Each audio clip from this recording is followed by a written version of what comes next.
Hey guys, Elite Legionarii here, and today I'm bringing you some more medieval 2 Total War action. Today I'll be bringing you a 2 versus 2 on the Tannerburg map. I shall be commanding the French.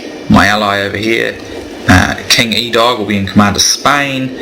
Our opponents right in front of us, Milehighguy is the Holy Roman Empire, and tucked away here in the woods, directly across where I would have been, is Mr. Captain Bob, who is the Timurids. So automatically, I don't want to play a forest game. I find them very hard to do on Medieval 2. They're easier on Rome. Plus, I've got my most powerful units, my cavalry, which will suffer in the woods. And although he's in the same boat, he has got some very good archer units that will get bonuses in the woods. So I'm doing a steady fate, a sort of withdrawal. But in a very good move, our opponent, Milehighguy with the Holy Roman Empire, comes in with 2 units of raiders to harass. So I'm just going to counter-charge them with my town militia. And hopefully they'll absorb the charge, and if they get stuck on my town militia, these 2 noble knights will be able to catch them as well. So that's my way of trying to get rid of them.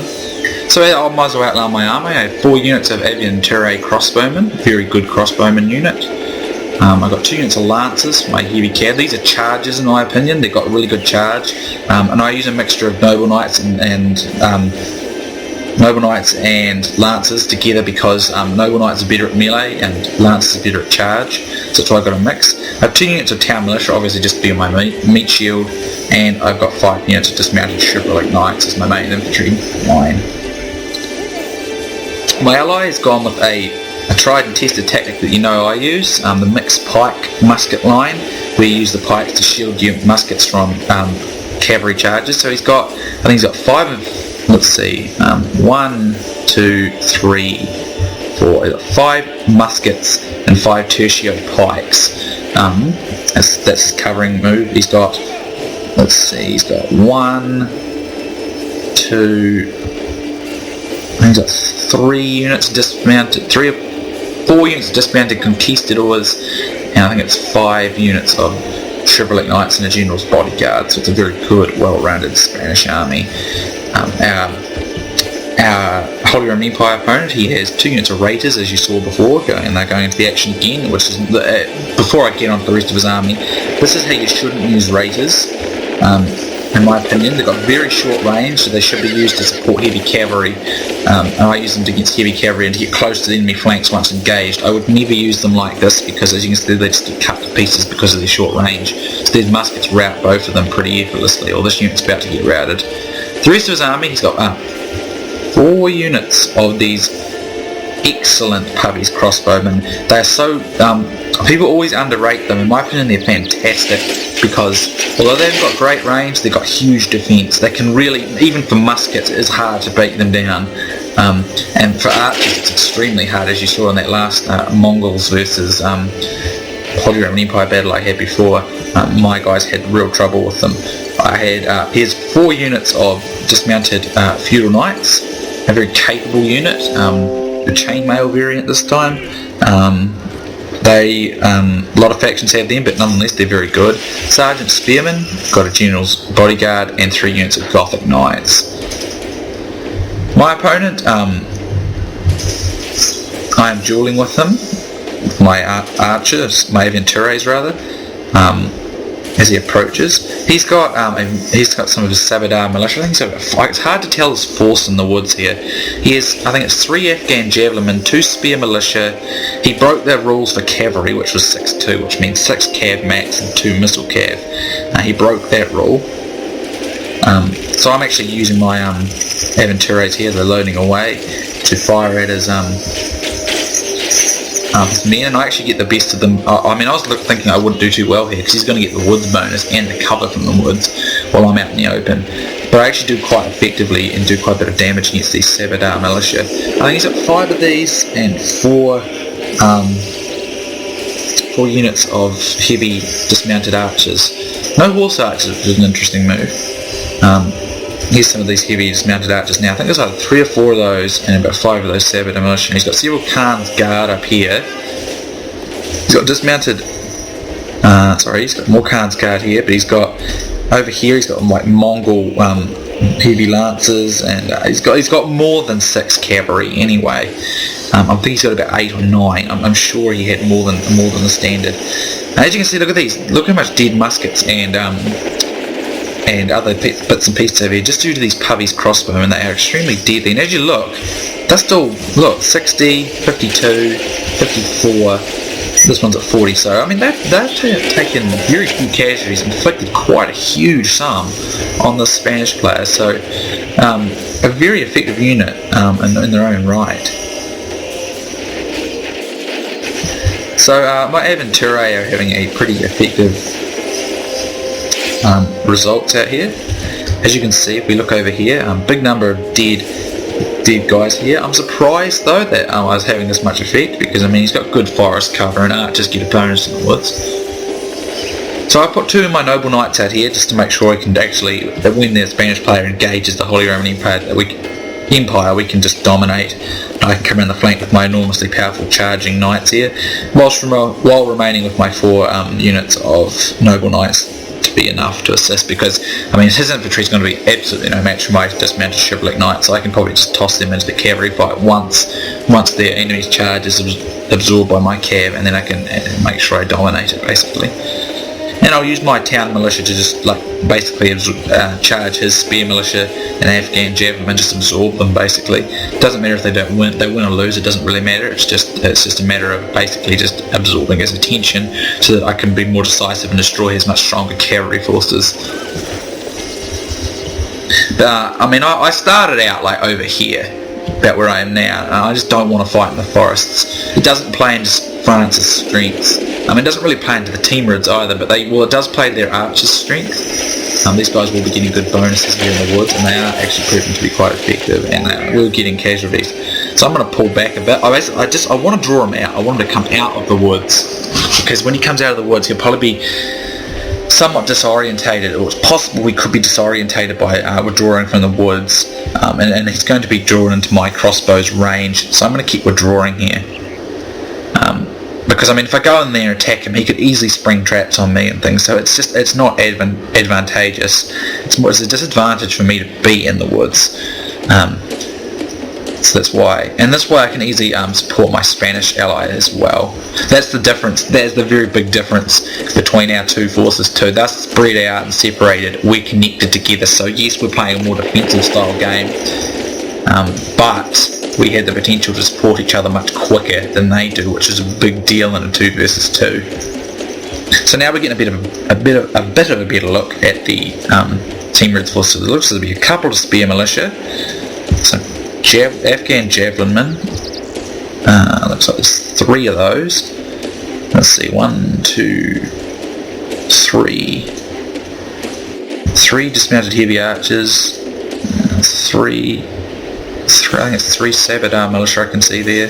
Might be 3 of each, I don't know. I thought he had more than that. He's got some 2 Khan's Guard, and 3 Khan's Guard, 4 Khan's Guard, and he's got a Mongol heavy lancer out here.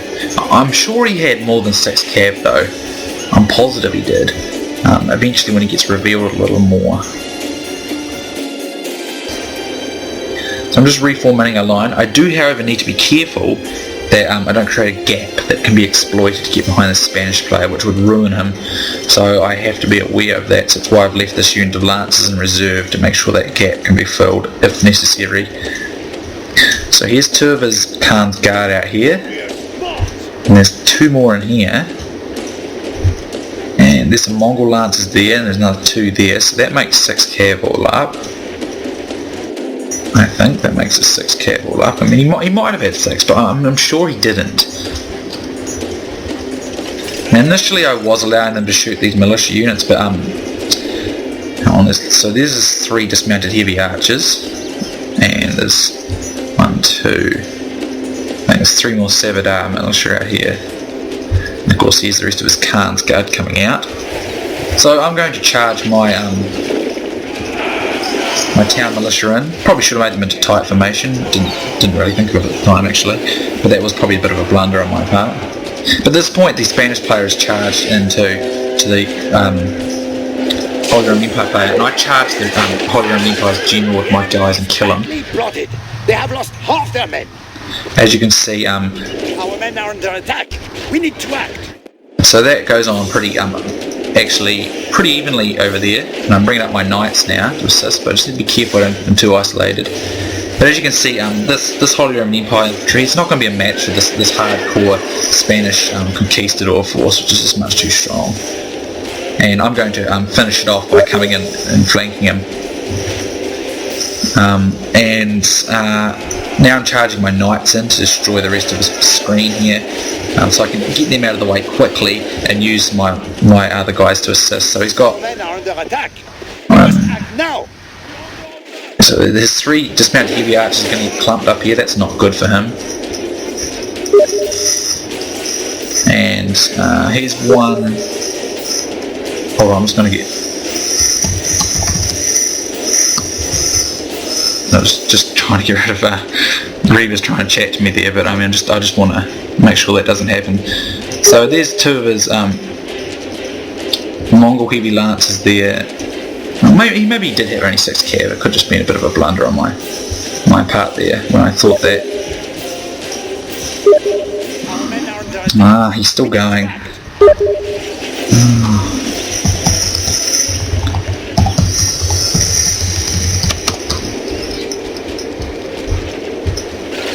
So anyway, I'm getting flamed now, I think. Actually, no, oh, sorry, he says. Nah, it's alright, Reaver, if you're watching this eventually. It's all good. He's been trying to modify some of his games for Saxons or something like that, so he's been excitedly chatting to me. We must act now. So anyway, I was getting napped there. He had a couple of nappertoons, it seems, so I've got to be careful there. Yes, I didn't get quite banged up by these nappertoons, so I'm sending in my town militia to basically try and keep them out of the way. But thankfully my Spanish ally is coming to my assistance here. Men are under attack. We need to act. So this Khan's Guard are coming in now. I've got to be careful. As you can see, I'm kind of isolated away from my cav here with my infantry, so that's a bit of a mistake. So here come his Mongol heavy lance. This was a good move on his part, bit of a mistake on mine. Victory will be ours. But at the same time, it means his forces are going to be able to be outflanked by my forces, so it's not a bad trade-off. This what's this? 638 will probably get destroyed. Unfortunately for me, his own cav are going to get in the way of this unit here, so that destroys that unit of shipwreck knights, but it doesn't matter.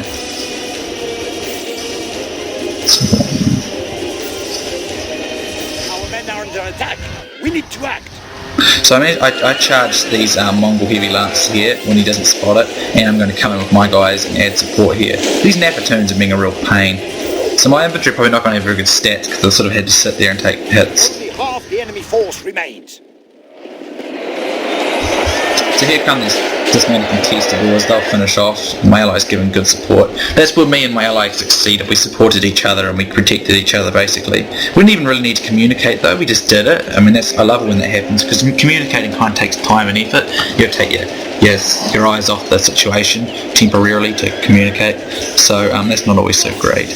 But when you can just do it without, just know what you need to do to help each other without actually having to tell each other to do things, it's even better. So over here I charged these guys over here with my noble knights, and I cleaned them out as well. And now we're just going to take down the rest of these Sabadar militia, and that'll end the attempt to destroy us by the Timurids and the Holy Roman Empire. So they're pretty much dead meat now.